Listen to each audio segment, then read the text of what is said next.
This holiday season, we all wish for hope and healing. Children and families who spend their holidays at the hospital deserve a reason to believe in first steps, in giggles, high fives, and hugs. For 150 years, Children's National Hospital has provided world-class care and groundbreaking research. Please donate today to help patients and healthcare heroes this holiday season. Visit childrensnational.org/holiday. That's childrensnational.org/holiday.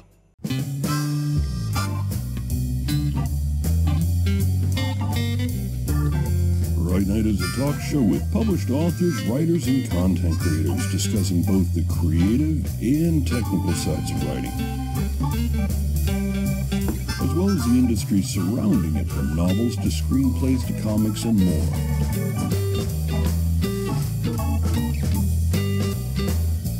And now, here's your host, author Travis I. Sivart. Hey, and good evening to all you beautiful people. Thank you for joining us here in beautiful... I don't know, it's dark outside. I don't know where I am. I'm Travis Sivart, incredible author of many incredible series, but not The Incredibles. And I got a cool glass. Check that out. Cool glass with the T on it. So it's for Travis Tavern Talk. It's going to be Aaron for that command. The initials of the show and then cast, because I have 3 different shows. Which, by the way, let me do this real quick. Tonight's topic that we're going to talk about in this podcast is writer support. So this is a broad spectrum thing, and it's going to cover how we seek out help from others or support besides our immediate family. This is writers looking for writers or other creative people to interact with, and we'll get more to that a little bit. First, I want to let you know this is Right Night here on Travis Tavern Talk on Twitch TV. So if you want to join us live, you can find us at twitch.tv/Travis Tavern Talk. Every Saturday night at 8, we broadcast and record our live podcast with a live audience who is chatting with us. So for those of you listening to podcasts, we might be talking to some folks here who are asking questions or throwing in their opinions and bringing their information in it. You'll hear this noise if I specifically need to stop whatever we're doing so we can respond to something in chat. For those of you in chat, we are recording a podcast, which means it is subscriber only. So if you're a subscriber, you're a part of this. And if you're not, we still appreciate you hanging out with us. Now, anybody who does chat, we may not respond to everything because we want to make sure it's related to the topic and the show that we're doing at the moment. Other than that, we're an adult channel. We use adult language, adult jokes, adult humor. It happens. So, if that's not your thing, we kindly ask you to keep it in mind for this show if you're going to hang out. Okay, and I already said I'm Travis. I got this. Let's introduce these other gentlemen. Let's start in the upper left-hand corner of the screen. Aaron, who are you? Why are you in my house? Hi, I'm Aaron Kennedy. That's Aaron. Last name Kennedy, just like the dead president. Author of Persona Non Grata, first of the Ships of Valor series. Currently working on the Icarus Black series set in the same universe. Been a technical writer for coming on 25 years. So yeah. And my name is Michael Thompson. I am an independent author and illustrator. One of my books is World of the Orb, Portal Fantasy, Adventure, modern teens lost in a medieval world, trying to find their way back to Earth across strange lands, battling strange creatures, and one tyrannical warlock bent on conquering the realms. Very fun adventure. Check it out on michaelthompsonbooks.com, along with my other stuff. That's MichaelThompson books.com. And for those of you in chat, you can see links for all 3 of us up there. And don't forget, you can find my books for those on the podcast at bit.ly/TravisBooks. That's bit.ly/TravisBooks. And you can find Aaron's books at bit.ly/Aaron Kennedy, bit.ly/AARON Kennedy, like the dead. He always uses plural, presidents. I think he knows something we don't. No, president. Oh, do you? Is that singular? By the way, something I've referred to, and this is totally merchandising and pimping, today while writing, I did almost 8 hours of writing on live stream today, and I referred to 27 Thoughts on Writing multiple times. So this is a super thin book for those of you that are interested in the creative process. These are my recommendations, and it covers anywhere from creative to the technical of what Aaron will harp on at some point in time during every episode. This is a business. So it's short, it's sweet, it's to the point. There's not a lot of fat. It's pretty lean. Okay, let's set that aside here. And don't forget merchandising. And what we want to know from our viewers and our listeners, what are you reading or writing? What word project are you playing with? Or what creative project if you don't write? You're welcome to send us an email at Write Night Show. That's Write, W-R-I-T-E, Night, N-I-G-H-T, show at gmail.com, writenightshow@gmail.com. Or if you're here live, put it in chat. Other than that, don't forget to check out our other podcasts and by the way, all of the podcasts are on a bunch of places like iHeartRadio, Apple, Google, Spotify, and more. But Talk of the Tavern, which we do live Monday nights, has just been accepted to Pandora. So it's now available in Pandora. And even in this one day since I've discovered that, since I get notification, I have seen a bump in the statistics, and I'm thrilled. I'm super excited. Thank you. Okay, so the topic, writer support. As I was saying before, I want to talk about, as we've gone through our journey of writing, there's times you just want to talk to somebody about writing. Now, we have our friends and family that are close to us who don't necessarily do this sort of thing.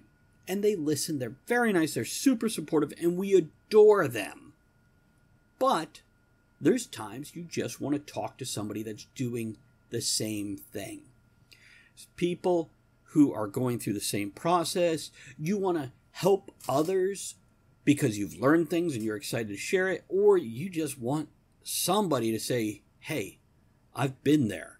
You're gonna get through this. And you also want people to tell you what you're doing wrong. Because frankly, 3 years from now, you go, boy, they were right. I should have listened to them. I know I've experienced that. So what about you, Michael? I love everything you said there. And I love your something face. That's great. Just I'm back at you. Something that's something that being an author is kind of an isolating job. So when you do get to meet other people who do what you do, and create like a support network, that's a really amazing thing. I remember the first convention I ever went to. I met Travis. And was that your first I had one? done that was my first ever convention. I had done when I was before that I had just done book signings. Yes. Back at you. This is the love episode. And Travis was super cool, and I also met Tara and Mo and lots of people who have been on the show in past episodes. It was really cool, and I remember thinking, like, at that moment my world as an author sort of like bloomed and evolved into less of an isolated thing and more of a place where I have colleagues, where I feel like I have coworkers, because as an author where you're doing all these different things yourself, especially as an independent author where you wear so many hats, it is so cool to get to meet people who have done what you do or are doing other things that you can learn about.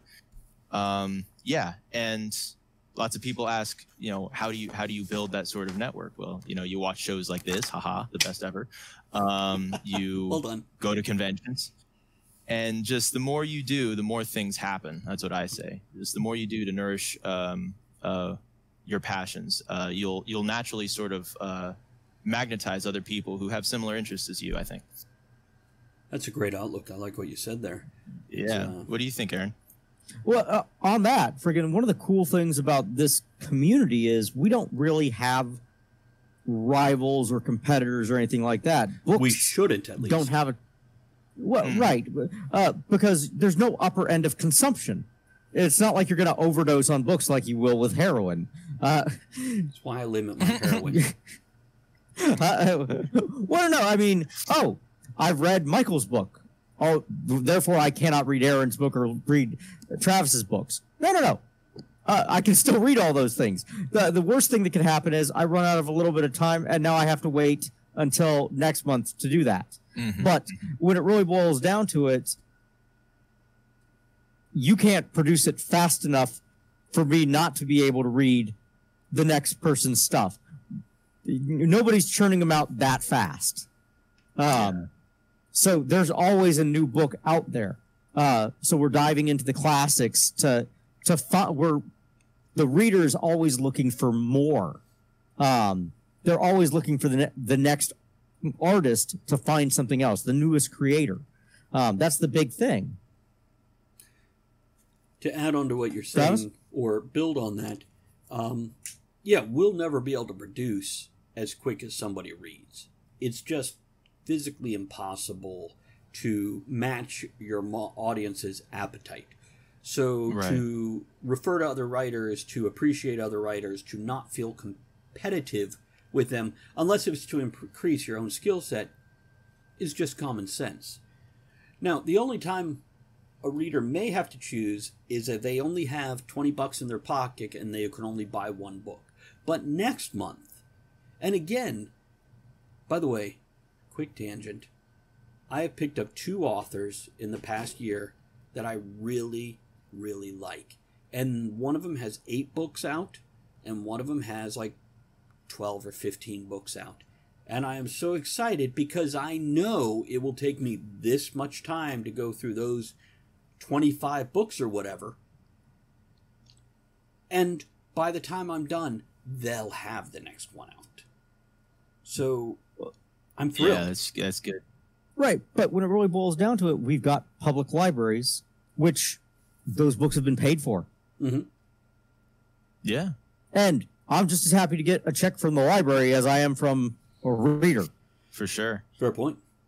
And we could mention audiobooks is where I get a lot of my reading time done. Which, by the way, let me say this. If you are any kind of new author that says, I don't like to read because I don't want to steal people's ideas, let me tell you now in the most harsh way I possibly can, don't be stupid. Okay? I will point out that The Lion King is Hamlet. Bug's Life is The Seven Samurai. But you don't have a new idea. You have a new spin on a new idea. But besides all that, if you're a new writer, you are only going to learn by observing and practicing. And if you were an architect that says, well, I'm going to go to school, but I'm never going to look at another building because I don't want to steal an idea. If you're a painter saying, I'm never going to look at somebody else's work of art or a sunset because I don't want to steal an idea, it's ridiculous. Please read other... Michael? After you're done, yeah. No, go ahead. I'm rambling. All right. When I was in a creative writing class, we had a term for it, and we called it reading like a writer. And so when we would have reading portions of the class, it would be like identifying, what did you really like about it, and why do you think it works? And I think when you have that writer mind, inevitably it will adjust how you look at a work, unless you kind of like switch it off and just turn your brain off and enjoy. But usually there's like this sort of a background effect of analysis that you have, and being that we are writers, I definitely one of my when I'm reading a book and I discover a new tasty word, I'll be like, oh yes, and then I'll pull out my journal and I'll be like, look up what this means. I am so torn. I'm basically collecting colors to paint with. When I get readers who I had to look up multiple words in your book, and I don't feel like I'm writing wordy. On one hand, I'm like, uh-oh. On the other hand, I love it when I get a new word when I'm reading. I love to learn that new turn of phrase. Andrea was reading Portal's book 1, and I referred to a thug as a tough, which is something I got from comic books. Marvel used to refer to the street level thugs as toughs. And I actually got it more from the role-playing game than the comics itself. But she learned a new way to use that word. And it's not a bad thing, because it's not like I use something with 5 syllables that somebody went, stop trying to look smart. But my thoughts on this topic. Oh, sorry. Go ahead, Aaron. Well, no. This goes back to, you keyed in on an episode of Growing Pains of all things. And friggin' hell if I can remember the daughter's name, but she interviewed for the school paper. She wrote an article. But my takeaway from this was the editor yells at her for using these big words. And he goes, if you, what does this word mean? It means a sticky mess. Then call it a sticky mess. And then she gets the job, and he goes, "What? Why did I get the job if I wrote a bad article? Because you knew how to spell. You're the only, I can't get anybody here that knows how to spell. At least you did. I can teach you." Here's my rule that I've actually just come to in the past week or two as these people are giving me this information. If you're going to keep your narration pretty simple, keep your character dialogue complex. That's where you use your big words, not in your narration, but if a For 150 years, Children's National Hospital has provided exceptional care and groundbreaking research. Please donate today to give children and healthcare heroes a reason to believe this holiday season. Visit childrensnational.org/holiday. With MailChimp, you get a whole lot more than a URL. You get an all-in-one marketing platform to help drive sales. That means you can connect your data to make more informed, smarter decisions. And you get powerful automation tools like our Customer Journey Builder to ensure you never miss an opportunity to turn shoppers into loyal customers. So if you're ready to integrate your marketing and boost sales, get started today at MailChimp.com/smartmarketing. MailChimp, built for growing businesses. character is wordy and trying to look brainy. It's a character nuance now. But if you're doing it in your narration, now you're just kind of being a dick. I want to read a comment here from Tajinter. When I'm reading a book, I tend to ask how I would respond or my characters would react to the situation. It helps me flesh out the characters. This is something I do when watching movies. The more I write, the more I will. Now, first and foremost, I always approach a movie as, shh, relax, enjoy the show. But the second time I watch it, I look to pick it apart. Now, if it's so jarring the first time, then I will start to pick it apart because reasons. You could call that out loud, Aaron. Aaron is some back-channel messages of sliding off topic. But I still haven't even... We're sliding off topic, sir. Yeah, that's okay to just call that shit out loud. But yeah, you're right. Let's move it back to topic. Let me give my thoughts on this topic. I don't want to be a dick. It is your show, sir. Then we could tangent. Well, the thing is, every time you send me a message, somehow Discord has turned its noise back on, so everybody hears a bloop bloop. So I feel like I have to justify the noise. Look. My thoughts. We're on really this peeling topic. the curtain back today. We'll fix it in post. We'll do it live. I'm getting back on topic. I'm talking. On topic. For realsies. My thought on this topic, gentlemen, is when I started self-publishing in 2013, I reached out to community. And I found in that 7 years ago, Facebook had writer groups. And generally there was 3 kinds. One that was dead because somebody started it, somebody like me who wanted to talk to people, but is dead. Nobody goes in there. The second kind, that's just advertisements for other people's books. Then the third kind was like a frickin' unicorn. Really hard to find, kind of mythical, where people actually dove into. And by the way, this third type can easily bleed into a tangent group of read my stuff, read my stuff, read my stuff. But they never read anybody else's. And that's hard because you want to talk about all the things we talk about on this show, the things that I talk about when I'm streaming, the things I talk about when I call you guys all excited or just needing a little push to get myself going. And this is what, as a writer, I looked for. The group that was small enough and personal enough that they were bold enough to go, "Aw, that's horrible. Now quit whining and go back to work." and they understood it. This is super hard to find in Facebook. And no, you're not going to find it in any of these abbreviated social media, such as Twitter, because it's so easy in less than 200 characters, not even words, to fall into just bickering, or it's so dry it's hard to read intent behind it. But I have found it very much in the streaming community. Now, this can also go for YouTube with the writing community there. So besides, Michael, you mentioned going to conventions. Finding Tara and Mo and yourself and Tempe and Elizabeth and John Millington of Conquest Publishing and all these other folks that I can go to one-on-one, in-person, video chat, or anything like that has been a beautiful thing. But where do most people get to go? Especially if they're not published yet.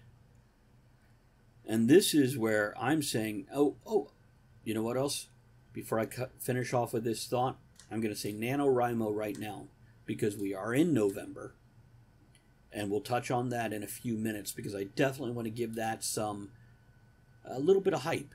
Because it's great, especially for those that aren't writing and publishing and doing all the things. If you're getting into it, this is an awesome thing. But here on Twitch, as I find other writing streams, as I find writing podcasts out there, which, by the way, Brandon Sanderson does an incredible podcast about writing. It's a beautiful thing. There's ways. But besides that, don't forget, as Aaron mentioned earlier, your local libraries. One of the people in chat, Tajinter, mentioned libraries are disappearing. Let's find a way to keep them around. Not just for books, but they are social hubs that we might not really realize what the use can be for them. But there are literal bulletin boards, not a virtual bulletin board, but a freaking cork board on the wall with notes pinned to it.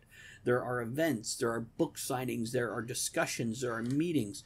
Now, in the world of COVID that we're currently living in, a little more limited.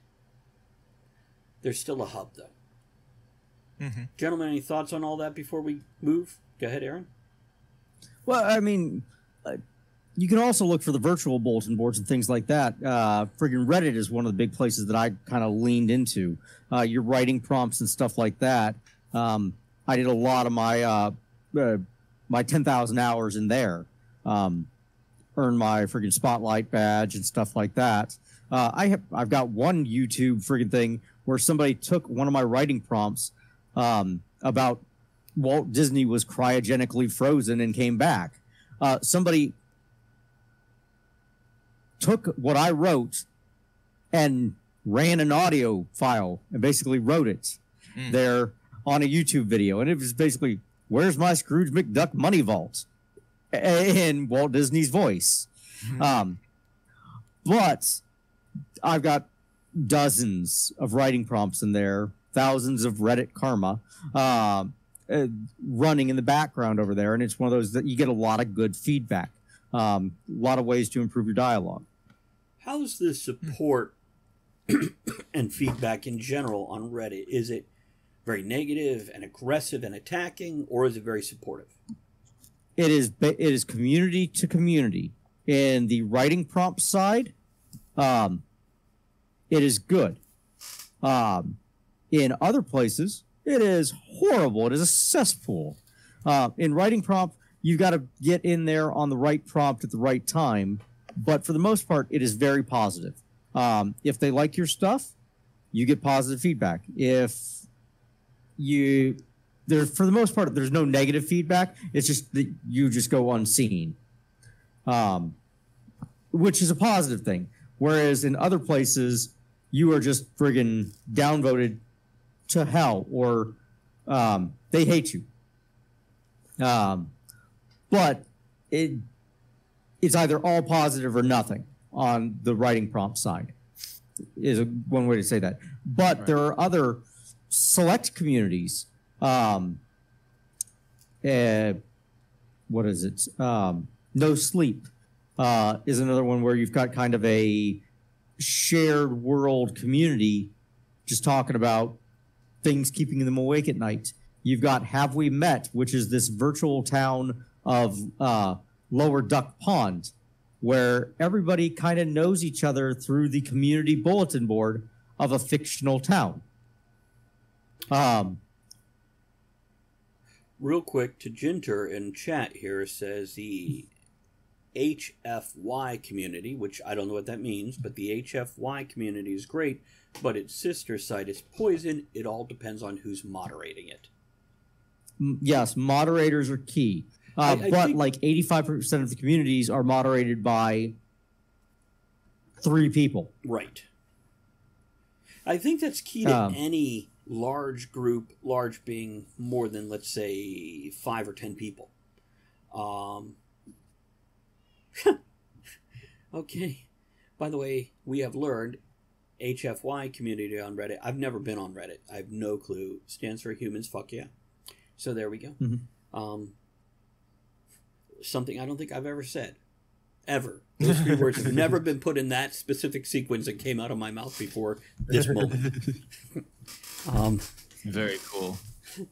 Okay. Yeah, go on. But I did that, and when I was writing Persona Non Grata, I wrote that kind of in a vacuum. I had a couple key support. I was actually using Rally Points, military-based kind of community, and I had a couple people that did advanced readers for me, nice. Pre-beta, alpha reading. Right. They did it because it's nominally military sci-fi. Once I got through that first stage, I looked for beta readers. I used Goodreads and a couple other places to find those.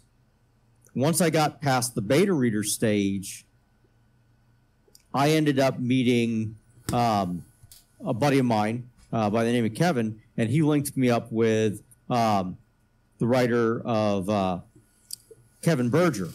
Kevin Berger, he's published. He's got 5 books out. You can find him on Amazon. Great guy. He read mine. He actually did my cover.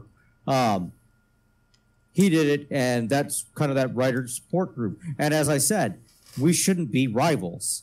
And he kind of said, okay, hey, here's some tips and things like that, and I've carried that through. But there are times, speaking of rivals in reference to that, where I will read other writers and just be like, God, I hate them because they write so well, I will never be that good. And then there's other ones that are on their 18th book. I'm speaking of somebody who I just read recently, and I'm just like, oh, can I call them and clue them in? Because they need to fix some shit. Mm-hmm. Now, shifting... Does it work for them? This was not working, and I read the reviews, and people... I didn't even read the reviews till I was like 2/3 through the book, and I actually put it down at 2/3 of the book. I loved their concept and their science. Their characters and their storyline was so crap. Well, the Rama books, I couldn't make it past page 3, but some people love that friggin' hard sci-fi. I'm like, which one was it? I couldn't get Rama. What was it? I can actually tell you in just 1 second. Okay, you look that up. But this is 80s. But then again, I tried to read The Witcher, and I tried to read a few other very popular books, and I went, ugh.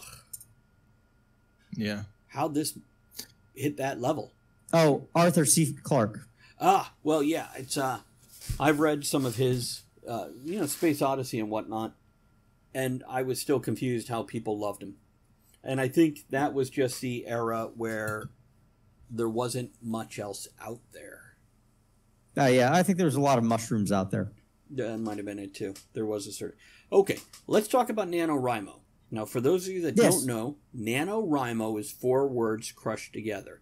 National Novel Writing Month. It is November. Shit, that's what that means? It is. Holy fuck. You didn't know? No. I thought it was nanobots unite against the Autobots. Oh, it could be. It's And to Ginger, I will read your comment in a moment here. But with NaNoWriMo, there's a website for it. I think it's, if I'm not mistaken, nanowrimo.org. I'm going to go double check that before I... Yeah, nanowrimo.org. N-A-N-O... Not National Alliance Against the Rhinos. Hold on. Good. NaNoWriMo, NaNoWrimo.org. And you guys can go find me on that and be my buddy if you want. That's what they call them there.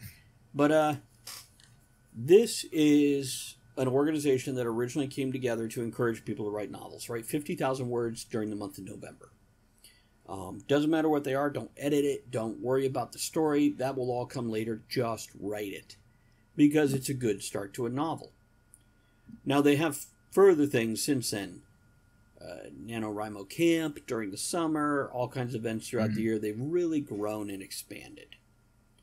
But this is something, if you're new to writing, to get into this support. And I do it on my Twitch channel, not because I need it, because I am writing consistently throughout the year, but for the other folks who come to the channel to see people doing what they want to do. I wanted to be there for that part of the community, because I will always need that support, that advice, that reinforcement from others, whether they're more or less experienced than me. I go to Aaron with things. He has one book out, working on his second. I go to Michael. Michael is more than 20 years my junior, but he has certain things of value that I can learn from him.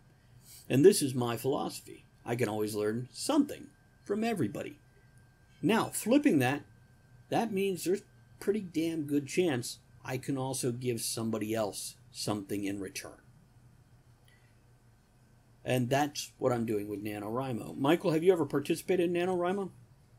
I've never participated. I know a lot of friends who have started their books with that, and it's a really good motivator to like jump into the game. But similar to you, like I've always had like a project already going on, you know, and I was like, I've never even gone on the website, so I don't even know if it would be cheating to be like halfway through a book and then. But it's an interesting concept, and I think that what this speaks to in terms of support, you know, not only do you get to meet people, and there's lots of value in that, like we talked about in the first half hour, but it's almost like a way for you to support your future self. Mm-hmm. So it's like your past self doing your future self a favor. And to quote the great Aaron Kennedy, this is a business, and this helps you create a schedule. This helps you create goals and milestones that you can reach. Yeah. And so when I mentioned groups earlier and searching for them in social media, NaNoWriMo has that built in. It has, you can search by your geographic. At Capella University, you're in control of your education. With the game-changing FlexPath format, you can set your own deadlines and move at your own pace. The faster you move, the more you save. Visit capella.edu to learn more. At Capella University, you're in control of your education. With the game-changing FlexPath format, you can set your own deadlines and move at your own pace. The faster you move, the more you save. Visit capella.edu to learn more. Location and other terms to find people close to you, because they would actually get together and do writing things, which, by the way, I want to ping Aaron in a moment here, but Tajinter just said the biggest thing was the writer meetups, which is what I was just talking about, which would set a time and place for people to meet and write together. It is limited this year with COVID, but it was a great thing that I was just about to mention. His earlier comment, by the way, jumping back a little, I've never really understood the I won't help you because we write in the same genre idea. Your readers and my readers can be the same, and they want the genre, so let's work together to make it bigger for everyone. A rising tide lifts all ships. This is what we were saying in the beginning of the show. Aaron's flashing thumbs up. Michael's nodding. So, Aaron, I know you've never even really... I thought back on it. I'm like, a couple years back, freaking not knowing the term or freaking putting the term together, I was doing the pretty much one of those daily tasks in Reddit, writing 500 words here, 500 words there, 1,000 words, whatever, to try to do that. I don't think I actually succeeded in the goal, but I believe I was participating in it. There you go. And that's what I was about to ping Aaron for. Aaron is big on beating the drum of build the habit. It takes this long to create a habit. That's what NaNoWriMo does, or attempts to do, for a lot of folks. Yeah, flex the muscle, situate your mind toward creation. Mm-hmm. And that is invaluable. Okay, so we're about halfway through at this point in time, and we've kind of hit the major points. Let's break down some smaller points or run around on tangents. So when seeking out people to get your support, gentlemen. Yes, Aaron? Yes.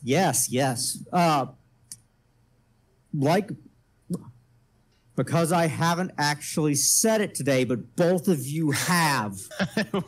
we're eclipsing your catchphrase. No.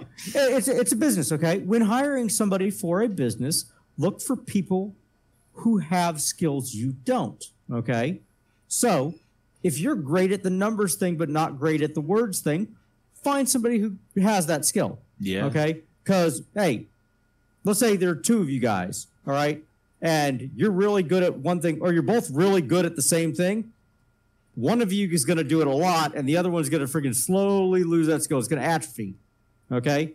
But, I haven't freaking done such and such in years. It's going to atrophy. So find somebody who's really good at that. Okay? Oh, you know what? I'm not good at math. I'm going to hire somebody who's good at math because I don't do it all that often. Look for people like that. So when you're building a support network, find people that are good at the things that you're not, or people that are going to hold your feet to the fire on the things that are good at that you're not. Or if you want to learn a skill, I was talking about this earlier today. I'm a shit welder, but I am. I'm good at all. How do you get them to stick together?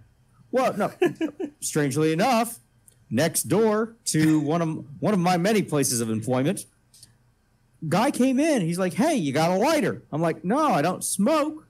And my boss quit 2 years ago. He's like, "Damn, I got to start light this forge." I'm like, "Forge?" He's like, "Yeah, we got this foundry next door." I'm like, "You got a foundry?" I'm like, wait a second. My tool bag outside. Let me go grab you a lighter. Run outside. They've got a full-on metalworks in the place next door. He's like, "Yeah, we got all kinds of stuff. We're making knives. We're making friggin' spits. We're doing all this. We got welding machines." I'm like, "You got welding machines?" "Yeah, we're friggin' this nonprofit. It's free for veterans." "I happen to be a veteran." "Cool, it's all free for you. Friggin' bring your wife by too." I'm like, "She's a veteran too." You ever seen that show where they create the weapons from books and movies? Yes, it's like that. Yeah. Oh, that's really cool. And right. Talk about multimedia and extending the story. Now, if you that's pretty sweet. If you haven't brought Monica around yet, I will be happy to be your wife and go in with you. Look, don't ask, don't tell. Ended years ago, sir. Okay. I don't know if that means I can go with you or not. Just put on the ears and come on in. Put on the ears, don't ask questions. You know, a frustrating point for me when offering support to people is the people that come to you for support and encouragement, and they throw their ideas, and you're like, "Great, do that, go ahead. Here's an idea," and you do what support structures do, and then they totally ignore you and say, next time they see you, they're like, "Oh," and they repeat exactly what they said before, but maybe it's a different idea or whatever. So they're never actually doing. They're just coming to you to soak up that attention. And eventually I want to be like, stop talking and go somewhere else. Because you're not actually here to accomplish anything. I'm a Grinch in this sense. If you want to do things, I'm going to support you. If you want to come here to waste my time and just soak up my attention when I have things I could be doing, yeah, you're toxic.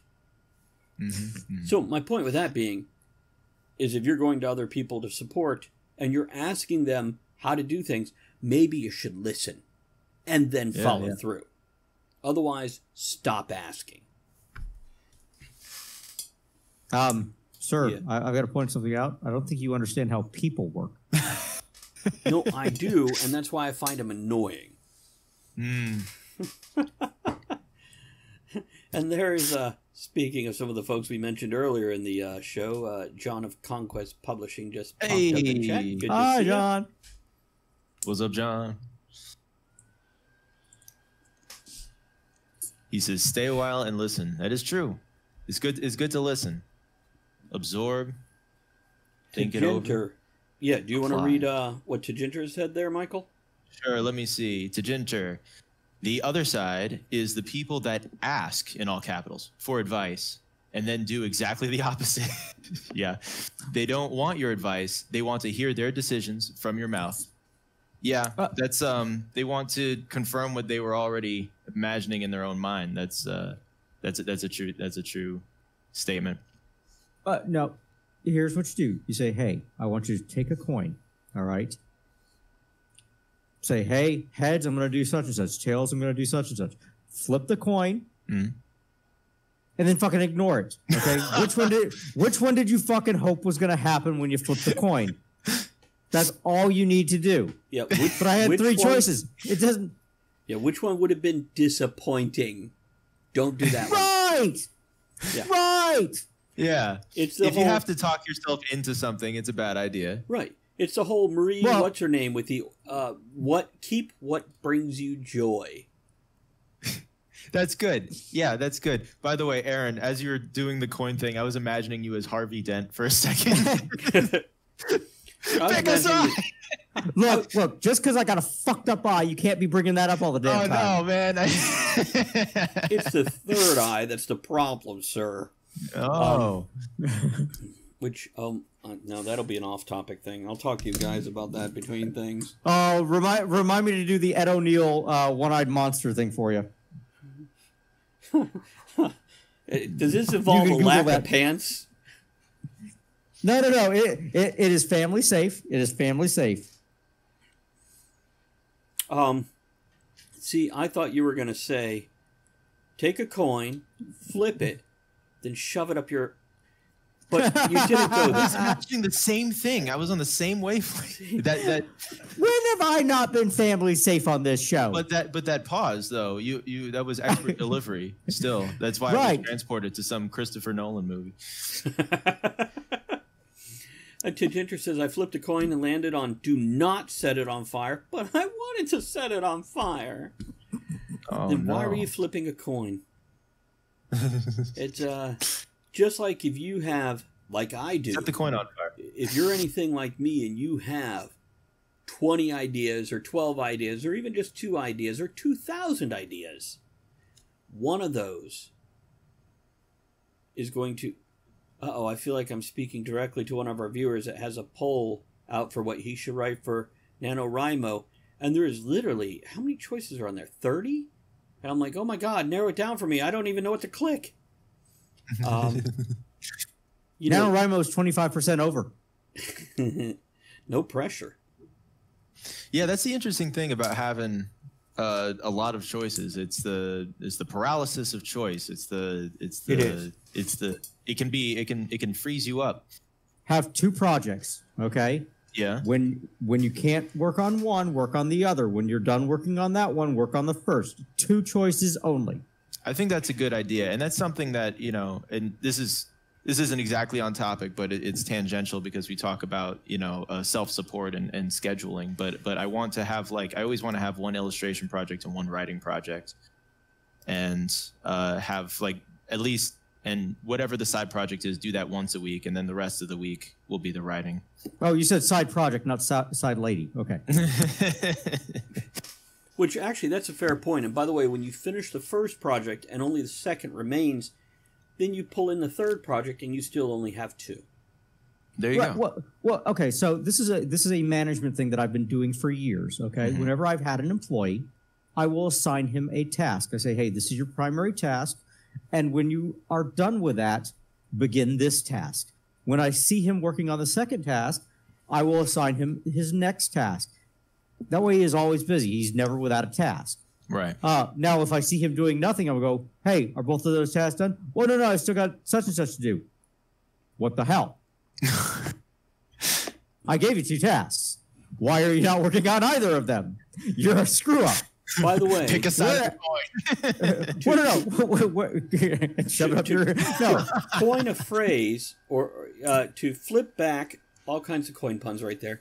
To Jinter, also flip back to the other topic about the coin, saying, because then I could blame it on the coin.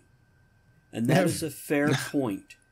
If you won't decide, not can't, but because you're stuck on choices, but if you won't decide, you are looking to have somebody else to blame. You are looking to not have responsibility for your own success or failure. And perhaps because you're... Go ahead, Aaron. Internalize, not externalize. You want to expand on that a little? You're responsible for your own friggin' decisions. Man, I love Boss Aaron. This is great. It's a friggin' business. It's a business. You are responsible for what you do and do not do. Okay? I'm not saying you're responsible for all of your success, but what you do and what you do not do, you are friggin' responsible for. What you are responsible for is the initial choice. And having a mindset that aligns you toward the nourishment of your passion.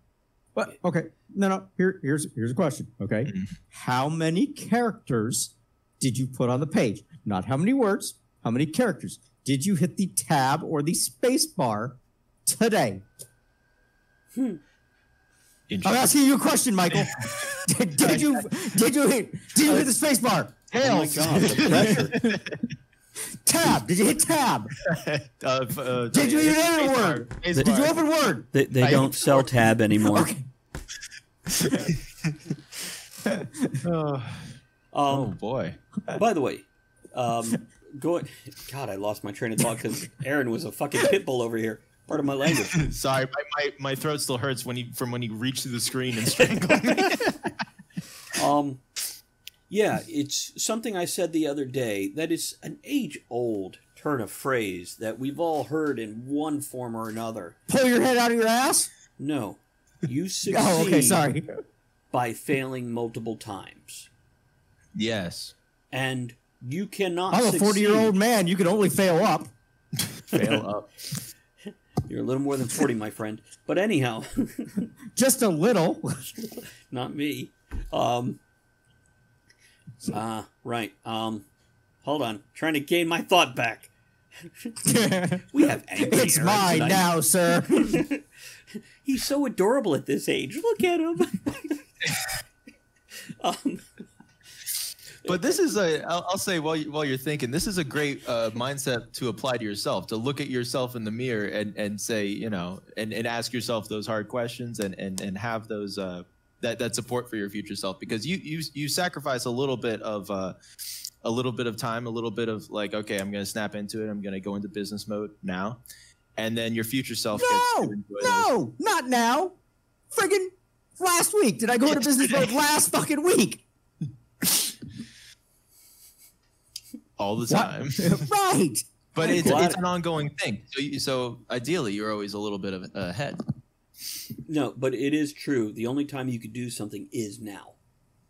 Whether you started that project last week or next week, you can only do what you're doing right this moment. So you can plan for the future, but you're not doing it until you're doing it. Well, I'm going to point this out, okay? When was the best time to grow a tree? 20 fucking years ago. I am so glad I put that adult language disclaimer at the beginning of this episode. Aaron's hot today. I am. Don't get me wrong, okay? Yes. You're writing a book, right? When you're writing a book, you're making no money, okay? You're making money on the book you wrote. Right, yeah. Unless it's like your building, first book. it's like building a ship, yeah. And by the way, Jinter said a couple good things here. He says you're responsible for your response to the situations that have come up. And then in response to the tree thing, he says, but it's still worth it to plant a tree today. Oh, absolutely. It is absolutely worthwhile to do things today, but the payoff is tomorrow. here's We're, if I What can is today? if I can put tomorrow. what's that, Michael? Mr. Crab. What's that? I just did a SpongeBob quote. What If is I today can, but yesterday's tomorrow? Shove some words into Aaron's mouth here. Something you learn as you get older. And by the way, you don't have to be much older. You could be 13 and have this lesson pop into your world. or shoved into your. The stuff you could have done because you knew it was there and you wanted to do it in the past, whether that's yesterday or 20 years ago or whatever, is what you'll regret today. So do it today. That way tomorrow or next week or next year, you have that behind you. There is no reason to wait and put it off. And indecision is often just an excuse. If you have multiple projects, you know what? Pick one, start one. If you're not sure which one you want to write or create, start creating them all and see which one sticks with you. Ginger says flip a coin. You know what? We heard what we could do with that coin besides set it on fire. Light it on fire! Shut up somebody's ass! Yeah. It's and this is writer support. This is Aaron's playing bad cop. We're playing good cop. No, look. I'm playing real cop. Okay, Which is what people call bad cop.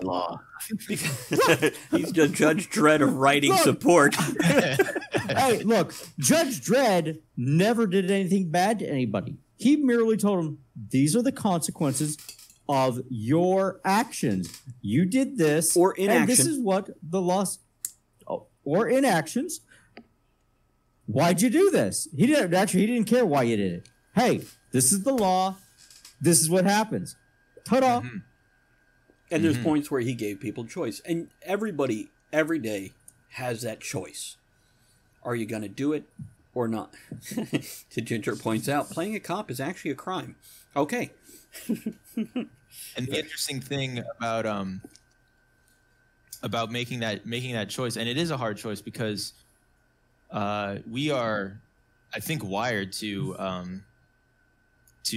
go for like immediate, like the immediate thing, and writing a book, immediate gratification. Thank you. I was searching for that word. And writing a book is a long-term project.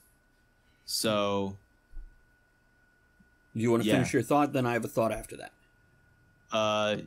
No, go ahead. Go ahead. Inject. Here's what I'll tell you about that. Yes, it is. And that's hard, but stop looking at the finish line.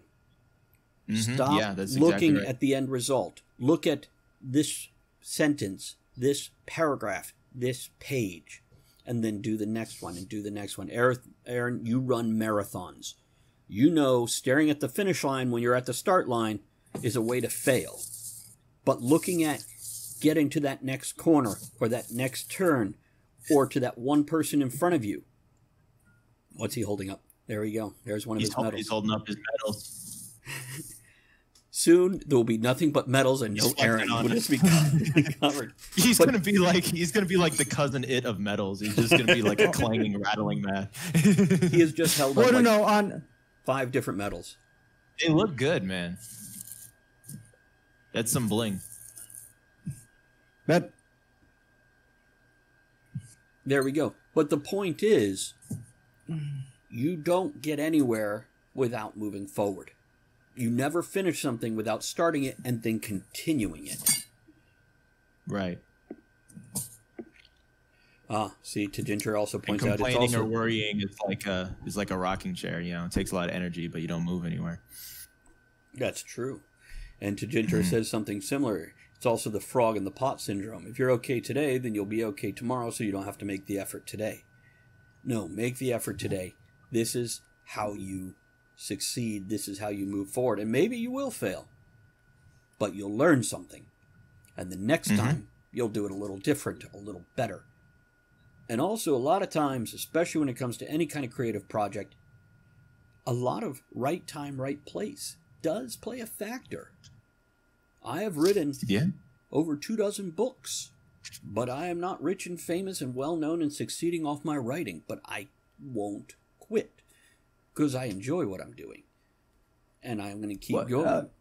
Yes, Aaron? Well, on that note, Travis, friggin', we're part of your support network. Yes, you all right? definitely These are things that we talk about. These things that we talk about online, offline, as a variety of subjects.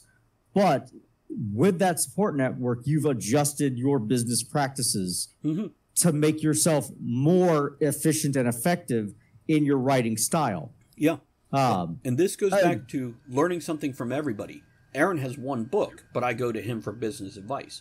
Michael might be younger than me, but I go to him for business advice because they both have different experiences in their life that I can draw from that is worth hearing. And in return, I've given back to them. And that's the exchange, and that's the beauty thing. And if somebody's on their first book, haven't even finished it, but they offer you some advice, it's worth considering. First, for yourself and what you can get from it. Second, if you can help them build on that. So yeah, and you make friends. Well, there's that too. Then there's a lot of love and hugs. Yeah. No, there's a great quote from somebody, and I wish I could remember who it was. If you ever ask Whoopi Goldberg or rest his soul, Robin Williams, who's the funniest person you ever met, they're not going to name some big league celebrity or anything like that. They're going to name some nobody you've never heard of. Their uncle or their grandfather. Or some hack they did 3 stand-ups with in a club in 1963, and they're going to go, oh, yeah, he's Ed, friggin' such and such. Who the hell is that? I don't know, but he's friggin' selling cars and friggin' such and such now. He bombed one night and just quit. And then you're going to go, what? Oh, yeah, no, funniest guy I ever met. He just had one bad night. He just gave it all up. And we all have those nights, guys. We all have those nights where we're just ready to quit because we haven't hit that level of success. And by the way, there are perfectly super famous, successful people that have those nights where they're ready to give it up because they had one bad night, one bad review, one person on the street say something shitty to them. We all have those nights. Go ahead. Joan Rivers made the comment of why she stuck with comedy. She's like, it was easy. All the other things that she tried before, it was hard. Quit it. Moved on to the next thing. Hard. Quit it. And when she got to comedy, it was the easiest thing she ever did and just kept doing it over and over again. And she just was successful at it. Now, don't get me wrong. It was incrementally harder, but it was still the easiest thing she ever did up to that point. She quit everything that was ever hard for her. Yeah, it's made me think about this post that one of our colleagues, Tempe Wade, put on Instagram, and she had shared it, and it was a post that said, "You have no idea how many people are reading your book right now, or thinking about your characters, or how often that when they think about your stories, how excited they get, and how much it makes them smile." And I was looking at that post, and it just made me smile. So Tempe, if you're listening, that post made me smile, and it's inspiring. And everything affects everything. Everyone is a supporting character, to use writing terms, in someone else's life, and so it's neat. It's neat, and it's good to remember that at some point. And with all the books that each of us has sold. Just imagining it's like it's somewhere out there. It's somewhere sitting on someone's nightstand, and it's in people's minds. It's cool. Couple comments here, flipping back. In immediate response to what you just said, Ginger says, "Oh God, I'm an NPC." It's true. In everybody else's life, you're an NPC. Ginger, a few minutes ago, 5 minutes ago, said, "And you don't have to do it all today. A journey of 1,000 miles." A book of 50,000 words is written one word at a time. John of Conquest Publishing says, I'm on my 174th partial book. And in reference to having that one bad day, Tejinder said words of wisdom here, and that's what a support network can help with. Then he added, or you can flip a coin. Either works. So there's that. We're in the last 5 minutes here. Any closing thoughts on the topic of writer support? Tune into this show where we will continue to build an amazing, illustrious network of the best minds and the best readers. Right Night on Twitch TV and and wherever quality podcasts are listened to. Aaron, anything? Well, we got these coins, okay, and sometimes you need to flip them. I love the coin joke this episode. Okay. What joke? What fucking joke? Now, my closing thoughts is if you're brand new to writing, try NaNoWriMo just to build the habit. And that's the key, is building that habit. If it's not November, don't wait for November. Start now. It's 1,667 words a day. Write it. Or write 500 a day. Or write 5,000. Write what you can write. Set a schedule. Make it a habit. And then reach out to people. Well, you can reach out before, you can reach out after, but reach out to people around you. And put on your big pants. And be ready. Don't have a thin skin, because I've offered criticism in support and had people go, that's great. And I've had other people who can't take it at all. Writing is a solo activity. It is not a solo career. It is a career full of other people. By the way, to Jinter, I'm sorry I didn't ever read the comment, but it's kind of saying what I'm saying. Being able to take constructive criticism. There are some times when your work needs more work. Don't take it personal unless if its intent is to be personal. And by the way, if you are offering criticism to somebody, don't just say, it's great or it's bad. Have reasons behind both those statements. Show them their strengths, show them their weaknesses, and then if you receive that criticism from somebody, get it again from somebody else. As Aaron has pointed out previously, if one person says it and one other person agrees with it, even if it's yourself, it's something to look at. But if only one person is saying it, and don't take yourself too seriously, says Stidinter, the adventures of Captain McHowell's and the werewolf submarine captain trying to save the moon. I know people that would love that idea. That is actually an awesome idea and sounds like a fun book.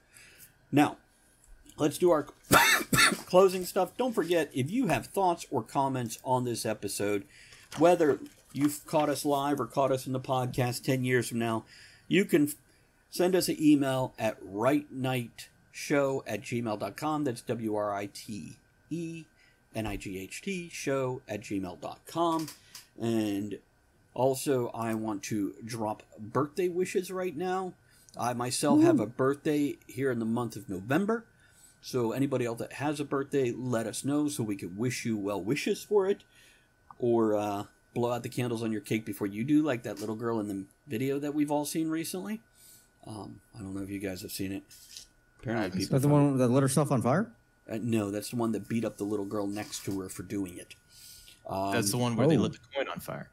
Oh, you watch much more violent ones than I do. I didn't want to. Anyhow, I want to thank everybody for your support. Today alone, we have had multiple follows, multiple subscriptions. Thank you to Jonathan Madhawk, who threw his subscription in today. Bode Godzilla, who is a well-known and well-versed writer. Who, by the way, hold on, let me do a quick shout-out for Eric there. I think that's a command for him. There we go. Eric Ugland. You can find him on Amazon. Thank you for everybody who threw bits, subs, hosts, raids, purchased merchandise, and our friends on Patreon, like Spacey Tracy right there. Thank you for your bits. Much appreciated. Every bit helps the show. But the folks like Triple U and Ethan Strauss who support us on Patreon, and Berta and Musical Wizardry who support us on PayPal every single month for a long time now. Here's to you guys. We're going to do some outro music, and we will catch you on the next show.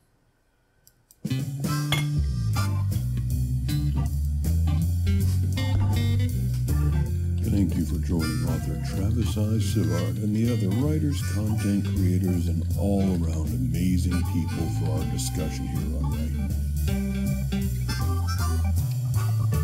Join us again soon, and until you do, make sure you create with passion, enjoy the journey, and remember, every night can be right now.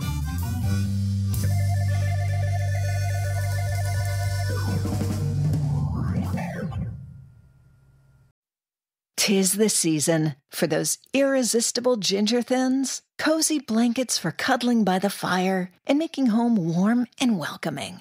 For one-stop holiday shopping, visit your local IKEA or ikea-usa.com/holiday.